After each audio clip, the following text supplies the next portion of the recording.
আজকে 16 ফেব্রুয়ারি 2026 সালে যেই মানে কি বলবো যেই ঘটনাটি ঘটলো আজকে হরিশ্চন্দ্রপুর 2 নম্বর ব্লকে, এটি আমাদের জাতি হিসাবে, মানব জাতি হিসাবে আমাদের কাছে কলঙ্ক। হরিশ্চন্দ্রপুর 2 নম্বর ব্লকের অন্তর্গত ভালুকা অঞ্চল, সেই ভালুকা অঞ্চলের একটি গ্রাম যার নাম বোরনাহি, সেখানকার এক হতদরিদ্র গরিব মহিলার নাম ছিল ঘর আবাসের যে ঘর, সেই ঘর পাওয়ার লিস্টে তিনার নাম ছিল। সেই মহিলা তৃণমূলের চাহিদা মতো, তৃণমূলের যারা ক্যাডার তাদের চাহিদা মতো কাটমানি দিতে অপারগ ছিলেন। তিনি দিতে পারেননি, গরিব মহিলা। তিনি বলেছেন আমি তো গরিব বলেই তো আমি আমার ঘরের লিস্টে আমার নাম এসছে, আমি কোথা থেকে কাটমানি দেবো, আমার পক্ষে দেওয়া সম্ভব নয়। তিনি তাদের কাছে আর্তনাদ করেছেন যে আমি গরিব মানুষ, কোথা থেকে টাকা পাবো, কাটমানি দেওয়ার মতো আমার সামর্থ্য নেই, দয়া করে আমার ঘরটি করে দেন। কিন্তু এদেরকে কাটমানি না দিতে পারার কারণে তিনি বিডিও সাহেবের কাছে যান, বিভিন্ন জায়গায় আর্তনাদ লাগান সেই ঘর যেন হয়, কিন্তু আকস্মিকভাবে তার নাম সেই ঘরের আবাসের যে ঘর, সেই ঘরের লিস্ট থেকে তার নাম কেটে দেওয়া হয়। তার জন্য তিনি আজকে 16 ফেব্রুয়ারি 2026 সালে আজকে তিনি আমাদের হরিশ্চন্দ্রপুর 2 নম্বর ব্লকের যিনি বিডিও সাহেব তিনার চেম্বারে যান, তিনার কাছে আর্তনাদ নিয়ে যান, তিনার কাছে আকুতি মিনতি করেন যেন তার ঘরের লিস্টে যেন নামটা আবার কেটে দেওয়া হয়েছে, যেন না কেটে তাকে যেন ঘরটা দেওয়া হয়। এই আর্তনাদ নিয়ে তিনি বিডিও সাহেবের চেম্বারে যান, কিন্তু দুঃখের সহিত জানাতে বাধ্য হচ্ছি তিনি সেখানে কিন্তু তার কোনো কথা শোনা হয়নি, তার কথায় কর্ণপাত করা হয়নি, তার কথায় গুরুত্ব দেওয়া হয়নি, তার কথাতে কোনো রকমের রেসপন্স করা হয়নি। বাধ্য হয়ে হরিশ্চন্দ্রপুর 2 নম্বর ব্লকের বিডিও তিনার চেম্বারে, তিনার ঘরের মধ্যেই তিনি কিন্তু বিডিও সাহেবের সামনেই বিষ খেয়ে আত্মহত্যার চেষ্টা করলেন। এটা আমাদের বড় লজ্জার।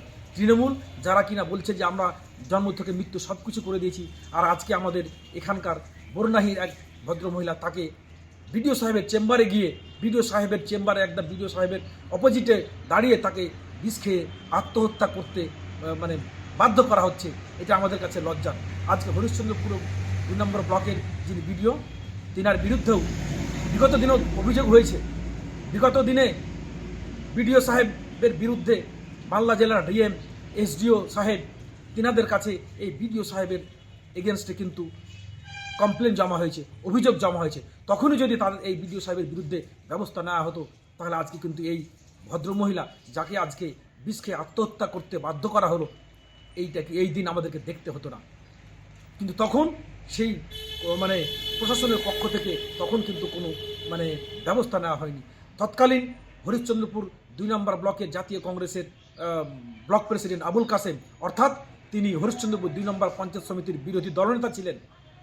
এই কিছুদিন আগে তিনি মারা গেলেন, গত মাসের 18 ফেব্রুয়ারি তিনি মারা গেছেন, 18 জানুয়ারি তিনি মারা গেছেন। তো কথা হচ্ছে যে যদি তিনার যে অভিযোগ, তিনাকে ডাকা হতো না, যে অল পলিটিক্যাল পার্টির মিটিং, অন্যান্য কোনো গুরুত্বপূর্ণ পঞ্চায়েত সমিতির মিটিংয়ে বিরোধী দলনেতাকে ডাকা হতো না, এই অভিযোগ গুরুতর অভিযোগ। এবং এর সাথে আরও অন্যান্য অভিযোগ কিন্তু তৎকালীন বিরোধী দলনেতা পঞ্চায়েত সমিতির আবুল কাসেম সাহেব কিন্তু বিডিও সাহেব এবং এসডিও সাহেবকে করেছিলেন, সে কপি আছে। কিন্তু তখন যদি সেই বিডিও সাহেবের বিরুদ্ধে ব্যবস্থা নেওয়া হতো, তাহলে আজকে যে দুর্দিন দেখতে হচ্ছে, এই দুর্দিন কিন্তু মানুষের কাছে আজকে আমাদের সামনে দেখতে হতো না। এটা বড় লজ্জার, এটা বড় ঘৃণার, এটার আমরা তীব্র নিন্দা জানাই। এবং যারা এই কাজ করেছে, তার কাছে কাটমানি চেয়েছে, তাদের বিরুদ্ধে যেন আইনানুগ ব্যবস্থা নেওয়া হয় এবং সেই মহিলার যেন সঠিক সুস্থ চিকিৎসা হয়। তিনার সুস্বাস্থ্য কামনা করে যেন তাড়াতাড়ি যেন সুস্থ হয়ে তিনি স্বাভাবিক জীবন যেমন ফিরে আসেন, আমরা এই কামনা করছি এবং এই ঘটনার আমরা তীব্র নিন্দা এবং ধিক্কার জানাচ্ছি। ধন্যবাদ।